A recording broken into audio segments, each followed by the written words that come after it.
Okay, so we'll move that bad boy. All right, so you all see the screen. So welcome to the Special Ed Kickoff from July 24th, 2017. Except we have the wrong year. It should be 2018. We never corrected that. I just noticed that. Oh, look at that. We're going a year in the rear here. That's all right. It's all good. So, you know, what we had talked about when we met back in July with everybody is that one thing we're pushing greatly this year is system structures and support. So we want you all to have these things in place in your buildings. That way, if something should happen to you or you leave, that those system structures and stuff are in place. It shouldn't be dependent upon just one person, right? So it's not dependent just upon you. So here's really what we're going to talk about, everything today. Like I said, we did this in a full day. Obviously, we're not feeding you lunch, so hopefully you ate and you're ready to go. So we'll skip that whole hour.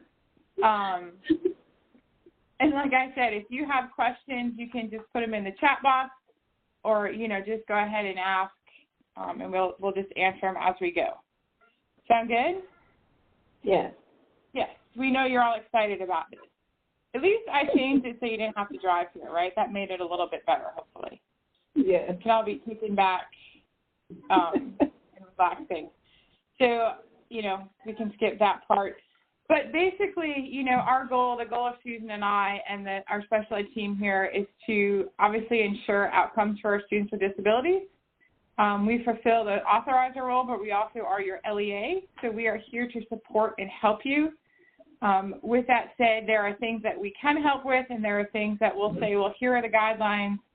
You, as an autonomous charter school, will have to figure out how you're going to do that, right? So we're not going to tell you specifically what curriculum to use or how to teach the children or things like that, but we are going to tell you the legal guidelines in terms of what you have to do, and of course, as well as staying legally compliant with IEPs and things like that. So we directly oversee that for you all and with you all.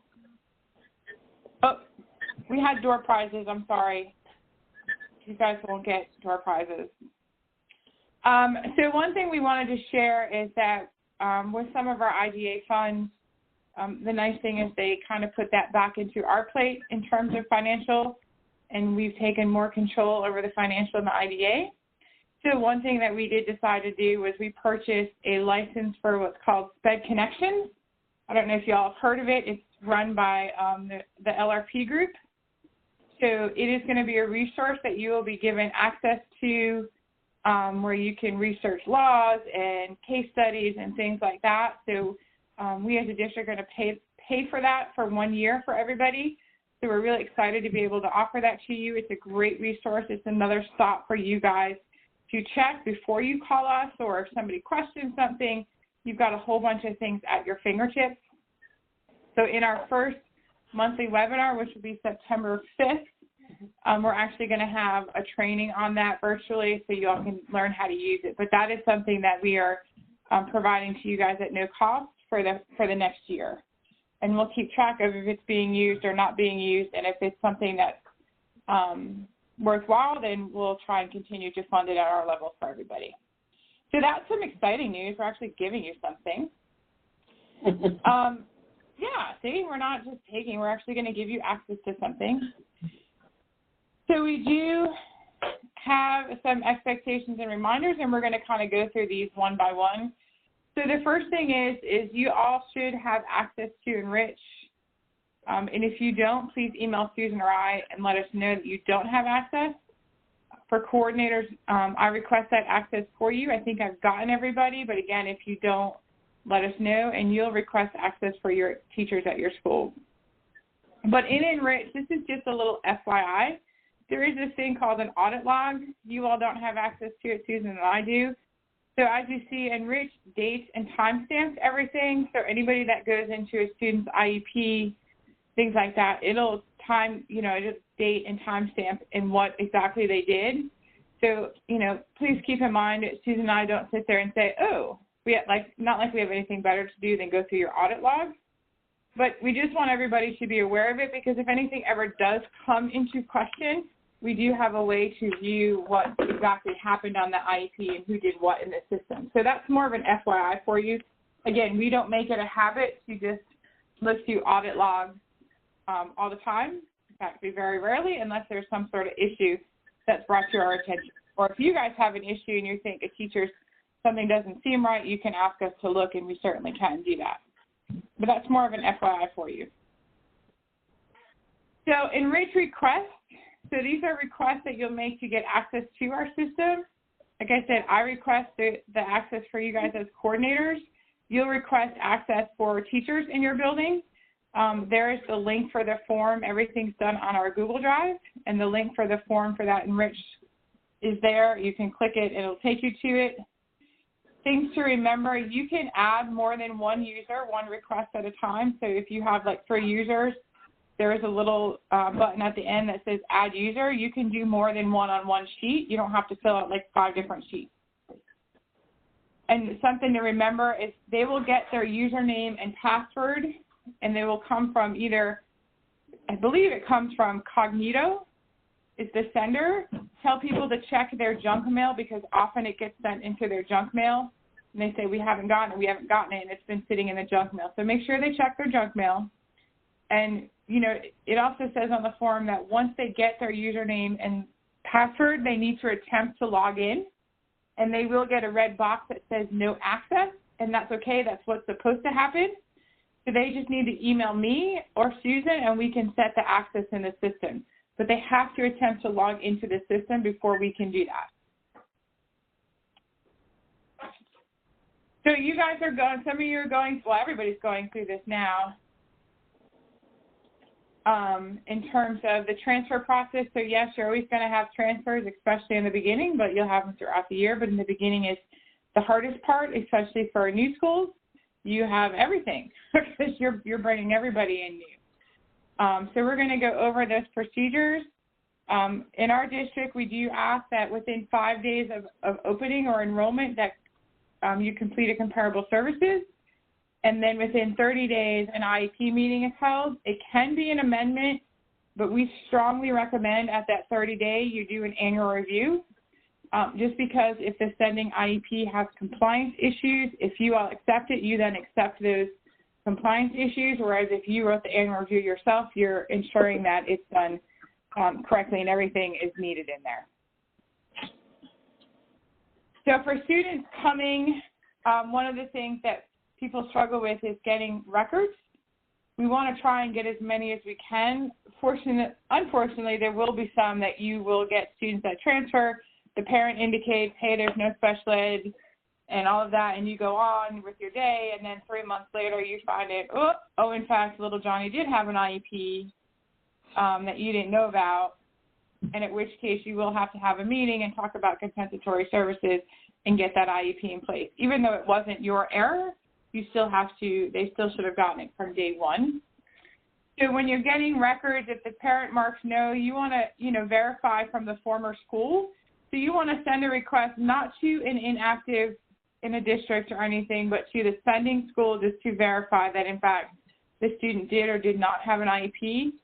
On your request forms for your school, there should be some box or something that you've created or that your records person has created that indicates, a psychological IEP, 504, any of that. So that should be there. So you want to try and get as much verification as you can. Don't send the sending school district a list of, 30 kids and say, hey, can you verify that these kids are special ed or not? Right? You're going to send it to those sending schools. When you're requesting the records, at a minimum, you certainly want that current IEP, that most recent evaluation or reeval.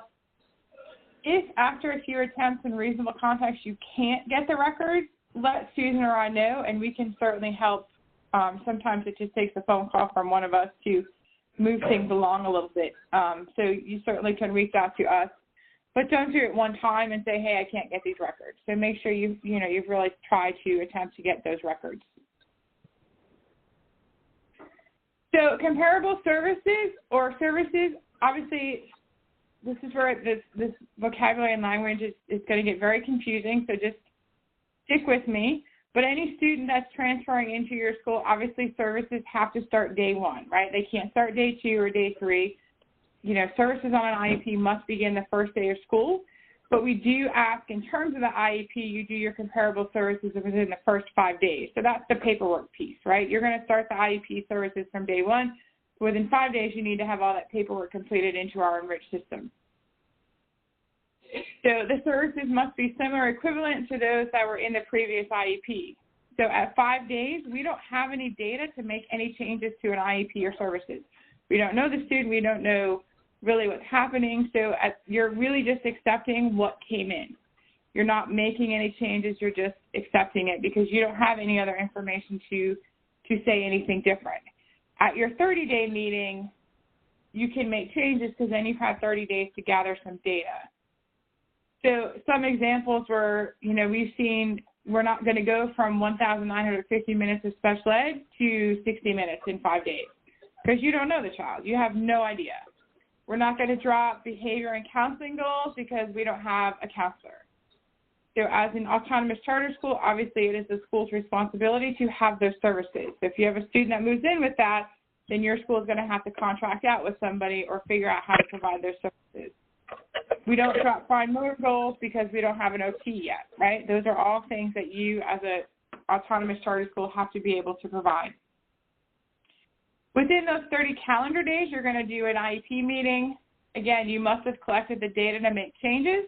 So therefore, you're going to reflect that in your present levels. So you're either going to do it through an amendment or you're going to write a whole new IEP. As we said, at the 30-day meeting, it is our best practice and our recommended practice that you conduct an annual review.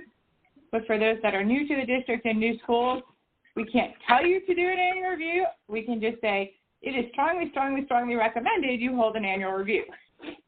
Make sense?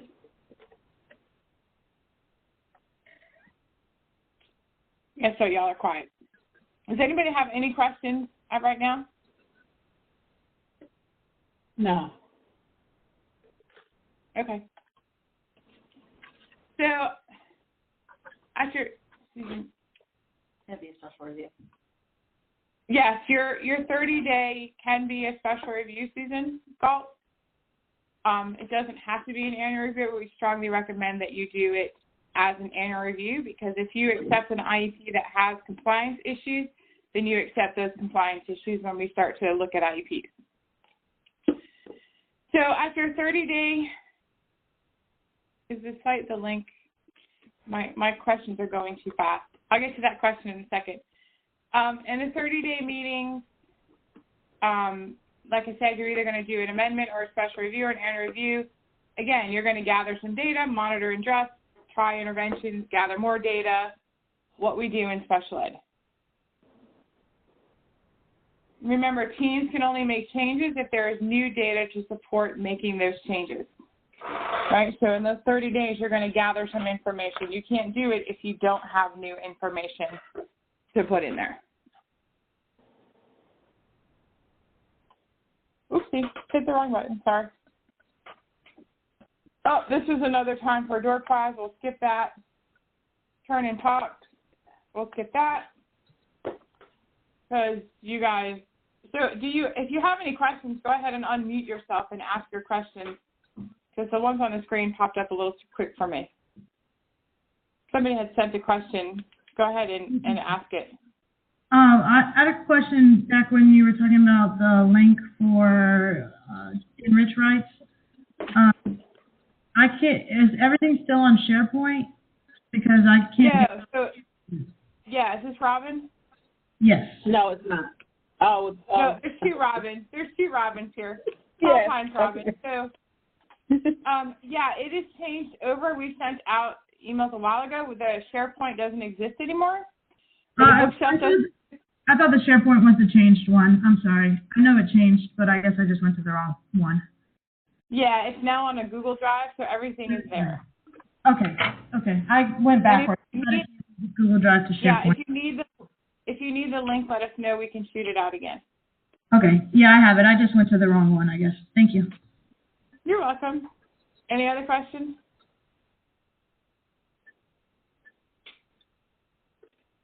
All right. So we'll move on. So let's talk about initial evaluations and eligibility. So So remember, initial evaluations and eligibility, they must be conducted within 60 days of receiving consent for evaluation from the parent.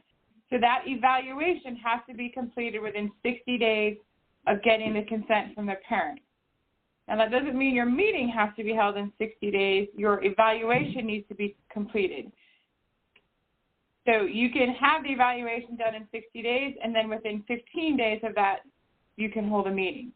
Best practice would be to go over the results of the evaluation and do eligibility within those 60 days, but the most important thing is that that evaluation gets completed within 60 calendar days, not school days.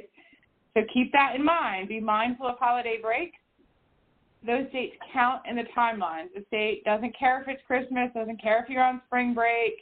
They do, you know, those dates count. The only time it might be acceptable would be in a case of like a severe weather situation. We've had some hurricanes, things like that.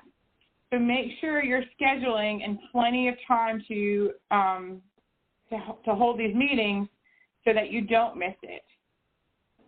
You know, in our opinion, there's really no reason to miss a 60-day timeline. And Susan in a little bit is going to go over how the state evaluates us as a district. And that's actually something as a district we're measured on. So you don't want your school to be the one for us to lose points because you missed a 60-day timeline because of spring break or Christmas vacation. This past year, we had 4 evaluations that went over the 60-day timeline. 1 is from a school that's no longer with us. 3 are from the same school that is still with us. And it was purely not met because they did not schedule things in a timely manner. So that's a hard pill to swallow with the state, you know, to have to say, well, we missed it because the school didn't get it done. So make sure you're very mindful of that. When you're holding your planning meeting for initial evaluations, have everybody there that you need. We don't just evaluate in one place. Once an initial evaluation, we should be evaluating and looking at the child as a whole. So we want to make sure we're looking at all pieces. That way you don't have to go back and do a reeval, things like that. So at initial, let's look at everything that you possibly have to and do it all at once. So the other thing we learned, go ahead.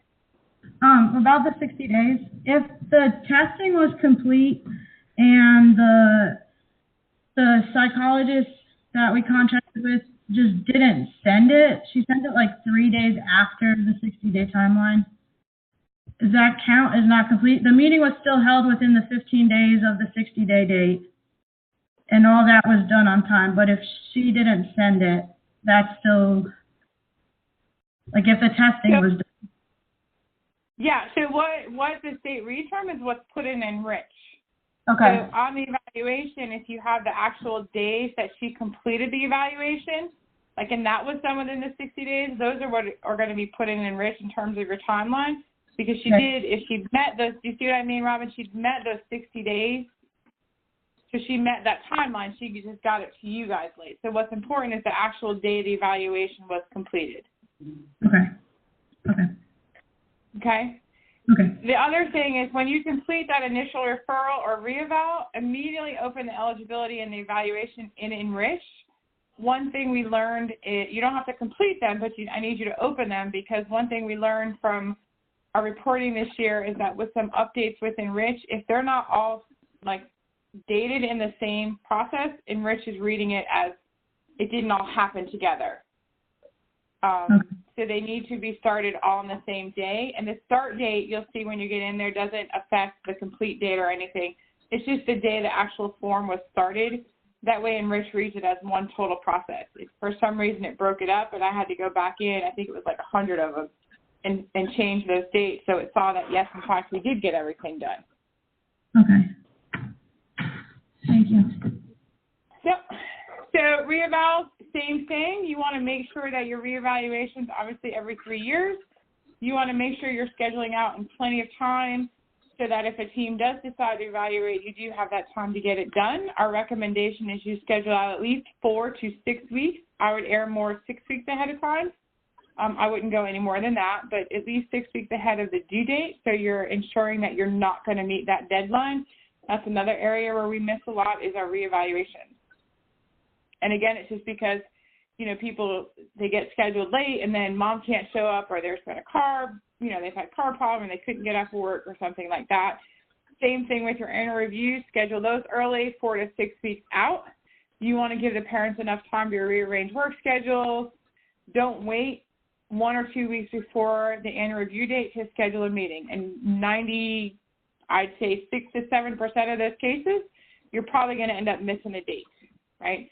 We understand emergencies happen. Meetings have to be scheduled in emergencies. That should be the rarity, not the norm.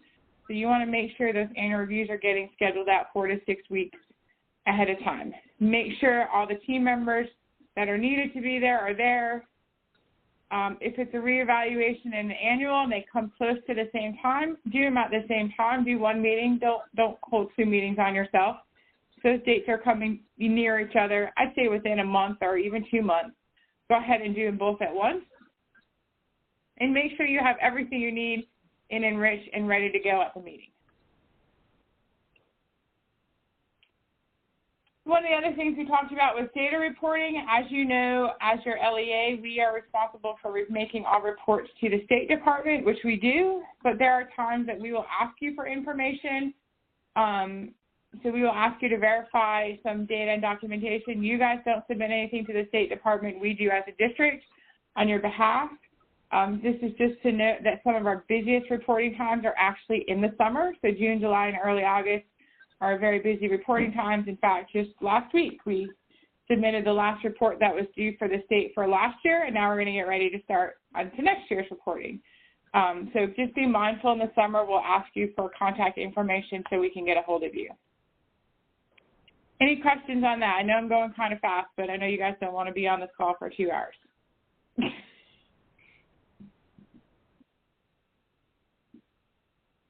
I guess we're good. So when you get into Enrich, you'll see here's a screenshot that says reports, create and manage reports. I've created a lot of reports in the system already for you guys. They would be under your shared with me. If you click the little yellow star by them, it'll save it to your favorites. Now, I know if you guys are new, you probably missed the Enrich training as well. So just sitting here thinking, I think what I'll do, and hopefully get it up by next week, is I will do a webinar and record myself just kind of going through Enrich in general and post it, just kind of reports and things like that. On our Google Drive, we have posted some videos from the State Department. So there is some new ones out there about Enrich and how to use it. Susan's already, I believe, put those up there, and they're ready to go. So you certainly could view those, and I recommend you view those and watch them. It'll tell you about the system. It'll show you how to access it. It's going to give you like Enrich 101. So view those. If you still have questions, you can reach out. Susan and I can probably set something out to come up to you or come out to you wherever you may be, or work something out that we kind of call in and we can see what you're doing. But I will do one just on reporting in general. I've had a lot of questions about that. So I'll do one hopefully in the next week or so, just how to access the reports. So this is just a little screenshot of what it will look like. There's your shared with me in the system. If you have a report that you think would be useful, you certainly have the ability to create your own, but it can be rather confusing. So you could always just email or call me and say, hey, do we have a report that will give me X, Y, and Z? If we have it, I'll tell you what it is. If not, I'll try and create it and then probably share with everybody because another school may find it very useful. But, let us know because those are things we try and keep updated, and we want to make sure that, you guys have things that are useful for you. This is just going through to explain how you can click on the yellow. These are reports that are already created in the system that you can click. And once you get into it, you just choose your school, and it'll give you all of your students and the information that's there. Any questions on that? Have you all gone to the Google Drive already? No. No. Okay, so that's something you're going to want to do. It's very easy to navigate. Susan is making it pretty and updated and organizing a little more for us. As with her being new, it's great to have another set of eyes to say, hey, it would be better if it looked like this. Being in the grids of it for a while, I kind of get that tunnel vision. I'm like, oh, it's fine. So having a new set of eyes is fantastic. So she's helping to organize that to make it a little bit easier for everybody. But everything is there on that drive that we use. So if you haven't, go into it, check out these videos, check out everything that's there. That's going to be, our lifeline where we will post everything.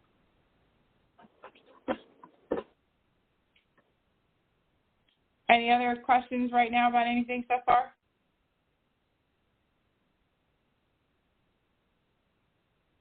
Did y'all hang up on me? No. Is everybody asleep? Am I putting you to sleep? Do you need to go get some coffee? Thanks, Susan Galt. I'm glad you said nope. Thanks. I appreciate it. So indicator 13, let's talk about that a little bit. Those are going to be students who turn 13 in the life of the IEP. We did a whole training on this last year. We had for those of you that are new, we actually had our state audit last year. One was on indicator 13. The other one was a general audit by the State Department. The indicator 13, we submitted any corrections they made us within 12 weeks, and we've already got our clearance that we are good to go. So we are doing great things with that. The other audit I haven't gotten. We've submitted everything, but we haven't heard anything back yet. So we'll hopefully get a gold star for that one too. But overall, we did really well on the audits as a district, so keep up the good work. So anyway, in the indicator 13 or transition, obviously it's going to be addressing the present levels and the strengths and needs, your post-secondary considerations. There are resources on that Google Drive, or as Susan likes to call it, the Goggle Drive, that can help with assessments and things that you can do. You have to make sure you tie your transition into academics. You can do that as long as it's justified in your present levels. Obviously that's not going to be every student, but we're talking about 13-year-olds, and most of it's going to tie into academics because obviously they need to learn how to read and write and do math in order to be successful in post-secondary life. Every goal when you get to indicator 13 or transition should be checked transition as well. The other thing that's happening this year in South Carolina is the new South Carolina high school credentials. It's rolling out this year with the freshman class. So we've trained everybody on that. Again, I know I keep saying this, but on the Google Drive, there are resources for that credential. Check it out if you're going to have high school students to learn about it. And if you have questions about it, just email Susan or I, and we'll help talk you through it. But right now, we don't have anybody on that track. So look, we're already at lunchtime. Wow. Check that out. In 30 minutes, we're at lunch. We went through like 3 hours and 30 minutes. We are definitely going to be done in less than 2 hours. So do y'all have any, I know I keep asking, but are there any questions at this point before we move forward? Because Susan's going to get into some heavy data stuff here in a few minutes. Give me a yay or a nay or a keep going, Laura.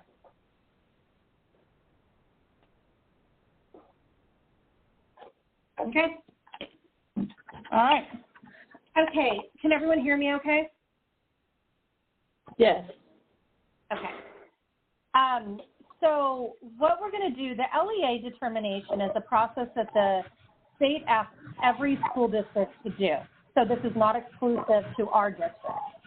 And since we are an LEA and we serve in that role, we get reviewed based on compliance and performance indicators, okay? So the state has a new process that started this year that all districts are going through to varying degrees based on how they scored in the review process. So basically it says our rating is based on the state oversight that views the health of our special ed program. So everything we're going to talk about is special ed related. So there's 4 scores, 0 through 3. 3 is what we want in every area. We have district compliance scores and district performance scores. We, as an overall, scored 26 out of 36. So we scored in the area, not the highest area, but the second to highest area, saying that we need additional assistance. It's basically a little bit closer support from the state, but it's not hands-on, on-site visits like some of the other districts that scored lower than us. Okay? If we had 2 more points, we wouldn't have been in needs assistance. Yeah, if we had 2 more points, we would have been good to go. So we were close. We're going to strive for those 2 points this year. So when we look at the compliance factor, so on this table, the CF means compliance factor. And compliance, we did okay in the sense that we got all 2s or 3s. But those areas that are that neon blue, the 2s, we want to work on getting those to 3. And the areas that are green that are 3, we want to keep those, okay? So when you look at data submissions, we're talking about timelines. Same with finance submissions is timelines. And those first 2 are really things that the district, that Laura and I do. When we look at indicator 13, we're talking about 100%, they want 100% compliance to be a 3. And so we were audited last year. There's been some corrections. So I think we have a good plan of moving forward on that. Timely corrections of non-compliance, we were rock stars on that and got a 3. And then we look at IDEA timelines, that's indicator 11 and 12, which is our 60-day timeline, and our, what was the other one? And our BabyNet timelines, meeting those timelines for initial. And so we need to make sure, since we got a 2 on that, we really have to bring a lot of attention and stress of meeting those timelines, okay? So when we go into our performance data, this is what you would think it is. This is looking at how our students perform against their same age peers. Looking at, so that's the PF, the performance factor. So we were reviewed in 7 areas: graduation rate, ELA, and math, which those are exclusively SC Ready scores for 3rd through 8th grade. School age, least restrictive environment, early childhood, students with disabilities on their suspensions, and then career readiness, which is really scoring a bronze or level 3 or better in work keys, which students take their 3rd year in high school. The areas that we need to target for improvement are graduation rate, ELA, math, and the career and college readiness, based on that chart. When you look at that chart, also take heed to the different data that's given, the state for 15-16, then our district for 15-16, and then you have the target, the state target for 16-17. And one thing I never said is that all of this LEA determination data is all evaluated based on our 16-17 data, okay? Because the state's always delayed based on reporting of scores. So we're moving forward as a district looking at that 16-17 data and wanting improvement when the data comes out from 17-18. Does that make sense? Yes. Okay. So when you look at where the state targeted those performance indicators and then how the state actually performed and then how we as the LEA, which is our district, perform. So if you look at LEA and math specifically, we overperformed the state with students with disabilities, or close to in math and then overperformed in ELA, but neither of those areas, the state or our district, met the targeted goal. Does that make sense? Mm-hmm. Mm-hmm. Okay. So when you break down the data to look at how they looked at us, they really looked at percentages scores of students that scored for SC Ready and ELA and math. They looked at the percentage of students who scored met or above. But here's a breakdown of the state students with disabilities, district students with disabilities, and district gen ed, and looking at those scores, and these are mean scores. So we are pretty good in how we perform against statewide students with disabilities. We're either at that level or better, still underperforming of what the state wants us to, but we are competing against the statewide norms. But our gen ed in our district is way outperforming our students with disabilities. On the right of the slide, there are those links you can copy and paste. And again, this is on our site, but you can copy and paste those, and it will take you to the data where this was found, and there's also links for your specific building. Okay? So the next one Do you guys have questions about that in terms of how we look?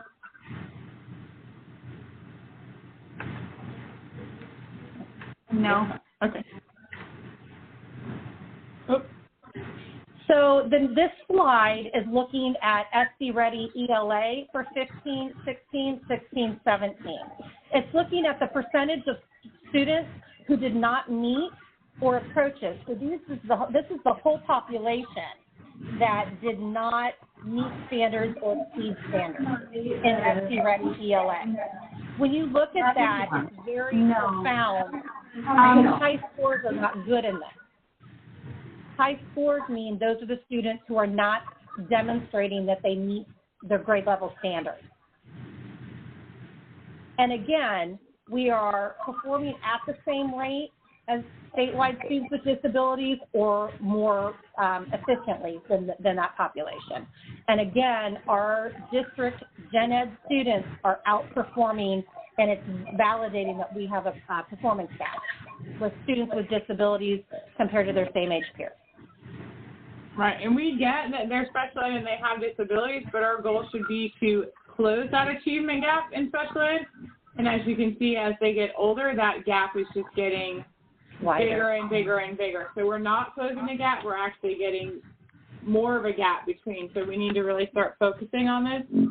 And on this, at our meeting in July, we had a little bit of an in-depth conversation about what is allowable and what's not. And as a district perspective and a state perspective, there's the stance that we want this gap to be eliminated, and we will do work towards that elimination of this performance gap.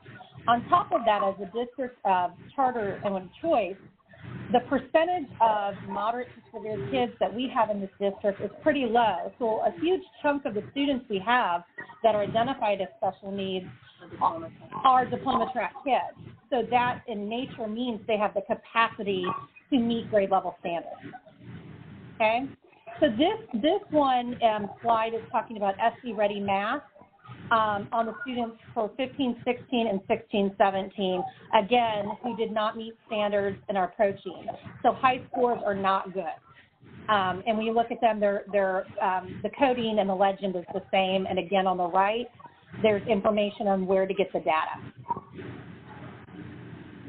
So this is end of course exams, and that is just good information since we don't have yearly testing at the high school level. And pulling the data that is looking at where the EOCs are, Algebra 1, Biology, English 1, and U.S. History and Constitution. And again, looking at the population, statewide students with disabilities, district students with disabilities, and district gen ed. And this one is work keys. This is where that performance indicator of career and college readiness came up, and looking at the number, and it's looking at the average scale score of, and again, our district students with disabilities, seem to be very competitive, but our district gen ed is outperforming all of them. So you might say, what is this important? Well, it's important because there are timelines that we have to adhere to about reporting. Basically, I had it since we did our July session. We had another conference webinar with the state about what they want from us. The state is asking us as a district to pull data, which I've already done, on ELA math, career and college readiness, and suspension. Our students with disability suspension rate is very good. It's very low. So that is not an area as a district we need to focus on. Now, the year before the reporting, we were much higher. So there has been things in place that obviously have worked. So we're pretty much looking at ELA math and career and college readiness at this point. And did you guys get emails yesterday from me regarding the next steps for the LEA determination?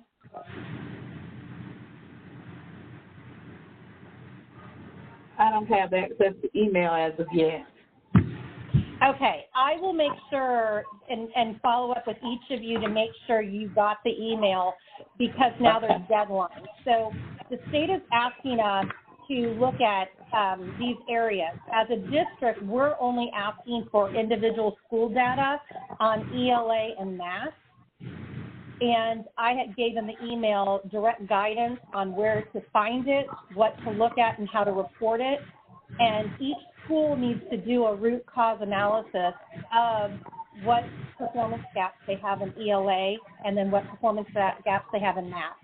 Obviously, new schools don't have data to report, but you need to be very fundamentally aware of this process because you will be expected to jump in when you have reporting data. So schools that have been, even if you're a new coordinator, but schools that have already been, with us last year, so you are going to have to pull this data in the email that Susan's requesting. It's just the new schools, brand new schools won't have to because they don't have the data yet. And if you guys have questions, follow up with me directly. This is Susan, just because I'm spearheading this, and I'll give you any guidance that you need. Okay? So. Okay, we're going to move on to CGI. Are you guys still good? Yep. Yes. Okay, good. Isn't this much easier? Yes. Okay, so, Susan says yes. It saves your drive, Susan Goff, I know, right? But we love to see you guys face to face, but this was just a little easier way to kind of make this up with everybody. So the Capacity and Growth Index, or CGI as we lovingly refer to it, is the tool that we use, that Susan and I will use to oversee and evaluate your school's compliance with, of course, special education and all the federal and state laws and regulations and all that good stuff. Even though we're charter schools, we are still public school entities, and we are still held to the same laws as any other district. So it's a collaborative process that we will collect information from you. And with this data that we're collecting in terms of that academic piece, we're also going to start to look at your special ed, your students with disabilities academic growth as well. As you see, the state is starting to obviously evaluate us as a district and districts across the state in that area. So we as a district need to start looking at that in your school specifically. So that's why we're asking for that information. But basically in this CGI, you will have some on-site visits from Susan or I, or sometimes both of us. And then there will be some for Tier 3 schools, which I'll go over what that means. There'll be weekly phone calls. There could be once-a-month phone calls. We are going to review documentation, things that you're going to submit to us. Everything is done as a desk audit, and then, of course, consultation. So we have a menu of support. So we have 3 levels. So our Tier 1 school is really what you want to be and what we want all of our schools to be. So that really is a school who has those systems, structures, and supports in place, and everything is going well. So your reward from us is we pretty much leave you alone. Yay! We don't bother you so much. So you do have to complete a checklist each quarter for us. Every school has to submit signed policies and procedures, and then you will have 2 files reviewed and enriched for the year, so only 2. That's a little bit of a change from last year. I think you guys were submitting like 2 every quarter. Yeah, we only want to see 2 for the year.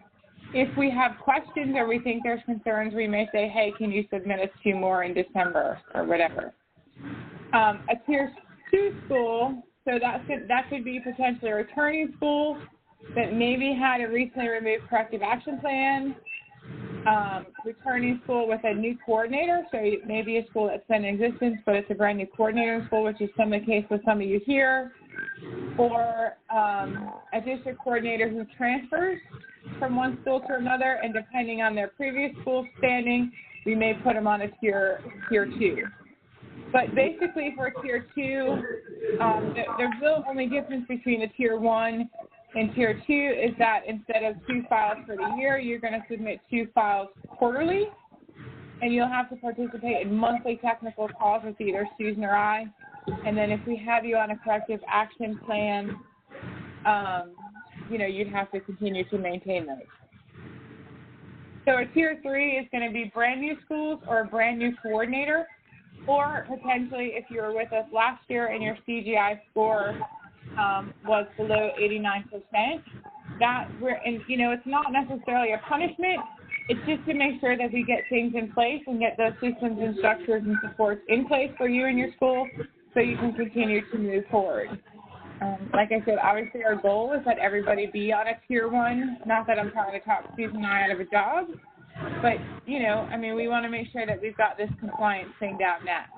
So as a tier 3 school, you're going to complete the entire CGI, which is on our Google Drive. The other thing is at the face-to-face in July, we had individual folders for all the schools, so we have yours. So after this, what we're going to do is we're going to have Teresa Etheridge, our administrative assistant here at the office, put them out in the mail to you all, so you should be getting those within the next week or two. So we do have your folders, and we will send them to you since we did this via webinar. But you're going to complete the entire capacity growth index. You'll see when you look at it what's due, their specific dates, and what you have to do. You also will be put on a schedule for weekly technical calls, and that will be with either Susan or myself. And there we're going to check in weekly, make sure things are going well, see if you have any questions, things like that. And then if you have been put on a corrective action plan or do get put on a corrective action plan, obviously you're going to have to continue to work through those.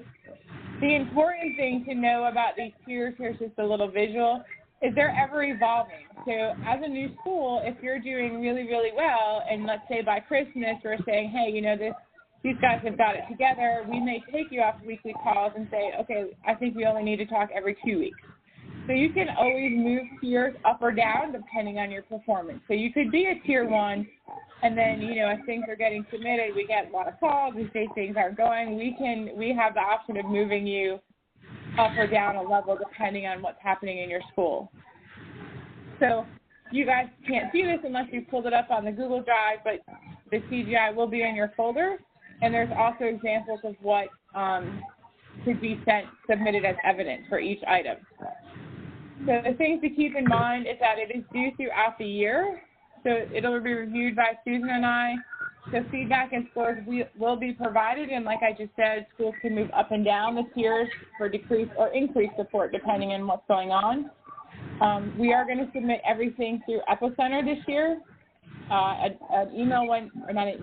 notice went out through the operator's notes to your leaders about who might need access to Epicenter, and they're going to be doing some more training on that. So for new schools, you'll learn that. For you guys who have been here, if you haven't jumped on board that Epicenter training, you're going to need to, because you are going to be required to submit everything through there this year.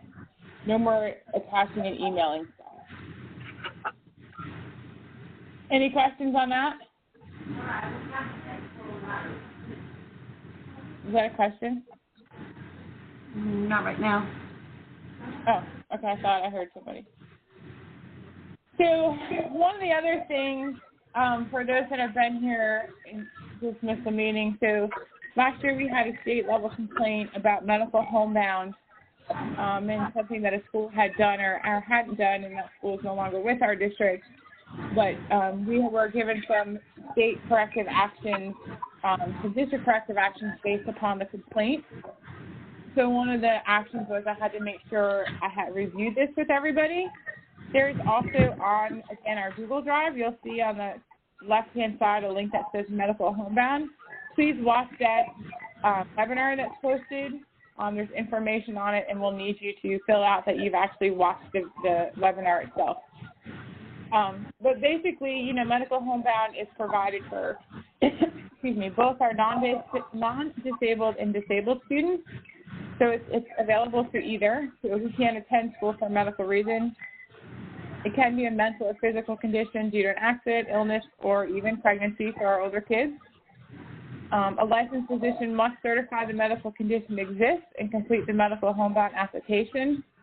So you, as autonomous charter schools, and your board or your school leader, or however you all deem how you're going to do it, are the ones that would approve or disapprove a medical homebound situation. We at the district, you know, Mr. Smalley is not going to approve medical homebound. Susan and I don't approve medical homebound. It's all done at your school, right? So if for some reason your school denies a medical homebound, you must inform the parents. You have to have an appeal process in place and what that looks like. And that's all going to be a part of your policies and procedures as well. So the intent of medical homebound, of course, is to keep the student connected to his or her regular curriculum until they can return to the classroom. You want to make sure, too, that parents, even when students are on medical homebound, their parents need to be reminded of compulsory attendance laws, and that it does also apply to medical homebound, so the student has to be made available for the instruction. So additional information from a physician may be requested from the school or the team that's making the decision before a decision is made to approve or disapprove or reject, maybe would be a better word to use here. Medical homebound. If it's a student with an IEP or 504, so the teams must meet and determine the service, the accommodations as appropriate based on the student's needs and current medical condition. So, don't make it that if the student is on medical homebound that they have to come to the school to get the services. Sounds pretty, like common sense, right? You wouldn't make them come to school to get services if they're on medical homebound. Well, that's actually the reason why we have this complaint, because the school is requiring the student to come to the school to receive services while they're on medical homebound. So we don't want to do that. Keep in mind, intermittent medical homebound can be an option. When that happens, your enriched IEP starts to look really funky. So if you get one of those situations where it's intermediate, please reach out to Susan or I, and we can help walk you through it in the enriched system, because it does really start to look funky on the IEP. So the school and the team should meet and discuss if the student is out, then services will look like this. Okay. Keep in mind, there's no magic time for medical homebound. These child should be offered what they need to continue to progress. We often hear, well, we can only give 5 hours. Well, that's not true. So just a little background of that. In the past, the state used to give funding for students on medical homebound, which, by the way, they no longer do.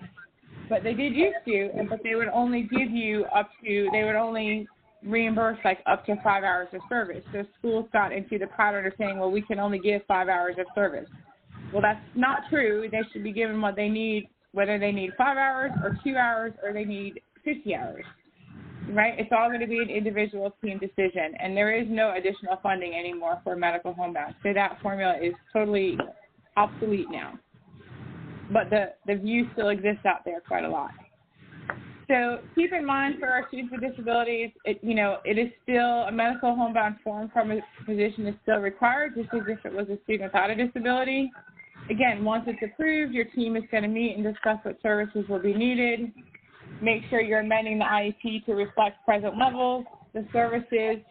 Remember, in the IEP, you're going to end one service and begin a new one, because otherwise, while they're on medical homebound, you also have the services occurring in school, which means you could have a ton of services that you didn't mean to have because you didn't begin and end one. Again, if you get into these situations and you're not sure, just reach out to one of us and we'll help walk you through it.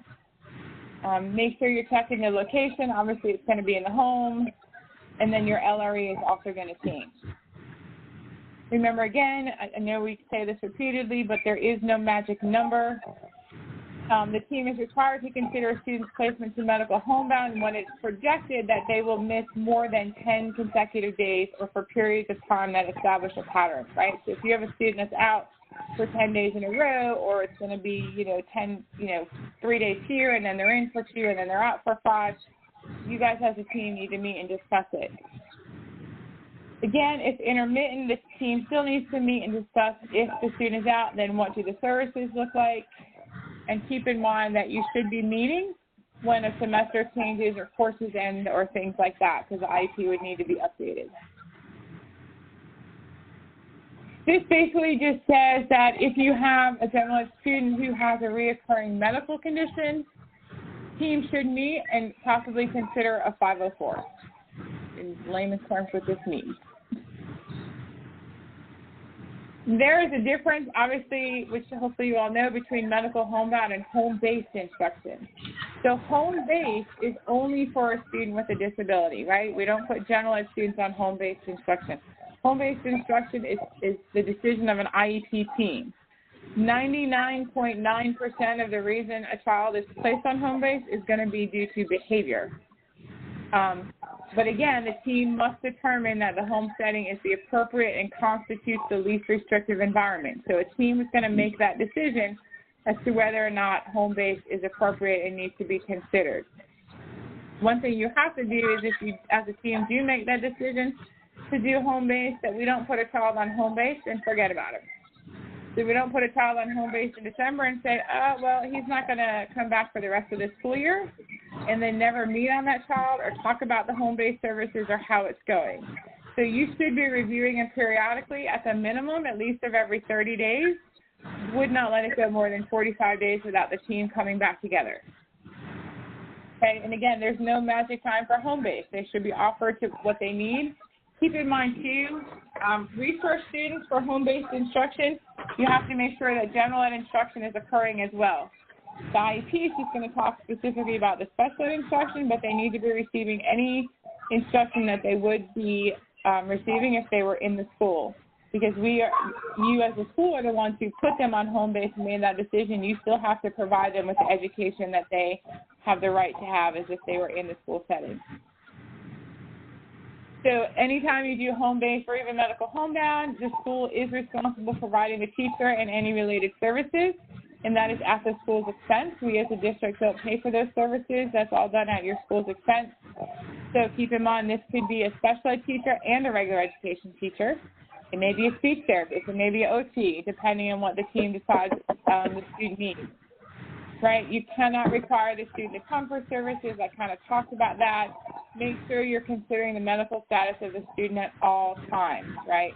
So in the regulations, it does say that an alternative location can be chosen if deemed appropriate, but typically homebound is going to happen in the student's home or potentially in a hospital, depending on the situation and how long the student's going to be out. But again, don't just make the student come to the school to get the services. When you're doing homebound or home base, all services must be completed as put in the IEP, even if it goes beyond the last day of school and into summer, let's say. You have to do all those sessions and complete that time that you had said you would complete. If it's a homebound, the sessions can be made up when the student returns to school, but again, they can't happen during the regular school day. So we can't pull a student out of math class to make up homebound services they missed, because now they're missing instruction in the classroom, and now we got to make that time up. So it either have to happen before school or after school, whatever you work out with the parent, but it can't happen during the school day. The next one is just about the funding I talked about, and that that formula doesn't exist anymore, and it's not just about 5 hours. And there was another door prize. I wish I could give you guys some door prizes, but I don't have any more to give. Any questions about the medical homebound or home base? No. Y'all good? We're an hour into this. We're almost done. So another thing to keep track of is your discipline into your power school. So this is where you want to become very good friends with your power school coordinator at your school. You want to make sure, we would recommend that you review the discipline data into Power School monthly. That is another area which we are evaluated, and a report has to be submitted to the state department about our discipline. So I would meet with them monthly. You want to make sure everything is completed, but most importantly in Power School, you want to make sure the instructional setting is completed, because that's where we're going to pull our students with disabilities. And you want to make sure that you have accurate reports. You don't want to be in a situation like we had last year where our coordinator called me and said, hey, I want to talk to you about this manifestation. And I said, well, what manifestation would that be? And she said, well, we had a student that's been suspended for 16 days. And they hadn't met, and it's because the coordinator had no idea the student had been suspended all those days because they weren't communicating in the building. And that, of course, caused huge problems, and to the point that the parent actually filed a complaint with the state about it. So you want to make sure you're keeping up with that discipline. Students with disabilities can be suspended more than 10 days, but on day 11, services must need to be in place. We really are almost done. Guys, this is great. So I'm going to skip this because unfortunately it was not coming. You guys missed this opportunity, but I did win some free professional development. for some online PD that was given out to 20 people that were there. So that was kind of exciting. But anyway, so here's the breakdown of the schools. Now, obviously, you can call Susan or I about anything. We will always be informed about what's happening in all the schools. But in terms of your direct contact, if you have a problem, so if you're at any of these schools, I'm going to be your direct contact. We'll set up weekly calls with me. If you're at any of these schools, Susan will be your direct contact. But again, that doesn't mean you can't reach out to either one of us. We're just your direct contact for, any issues and stuff like that. So there is our contact information, our phone numbers and email. If you guys have any ideas, each month we will do a webinar.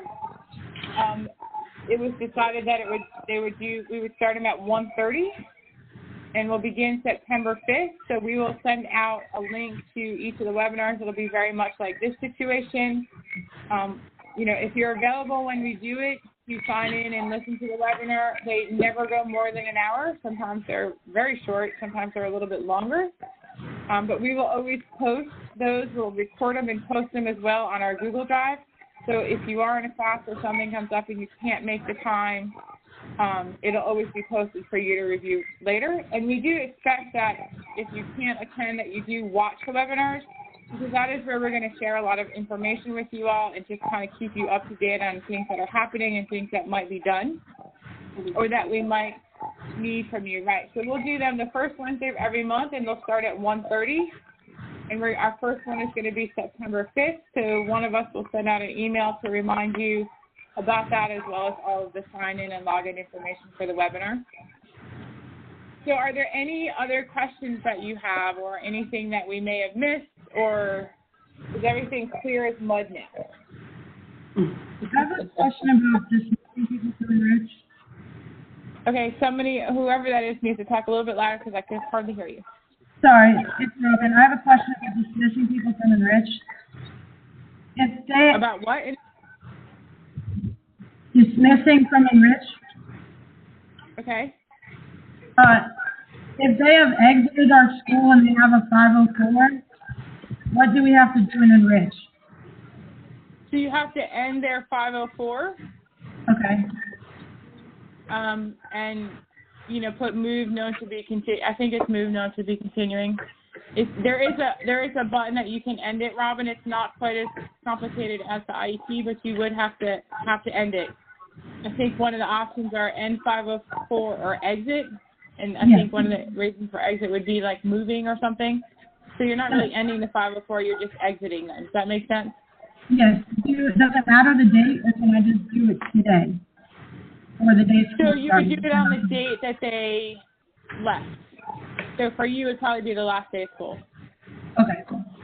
Unless they left prior to. And we are going to be doing, we sent out an email. There will be a 504 training. Actually, I think it's going in the operator's notes. It is going in the operator's notes. It should be in this week. So we will hold a 504 training this year at the district, a face-to-face, and I believe the date we set is September 18th. I want to say, and I think it's going to be from 9 to 12.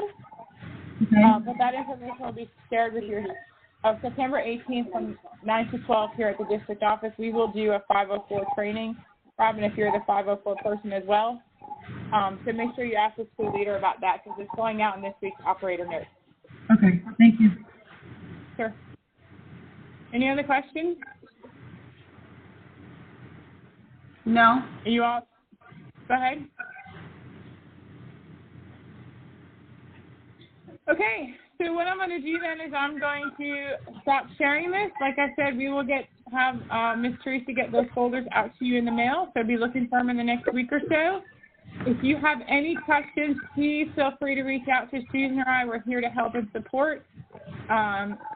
Check out that Google Drive, check out that Enrich training if you've never used the system and you're unfamiliar with it.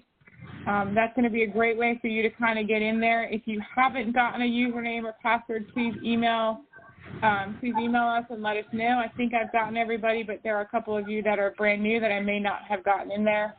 So please let us know.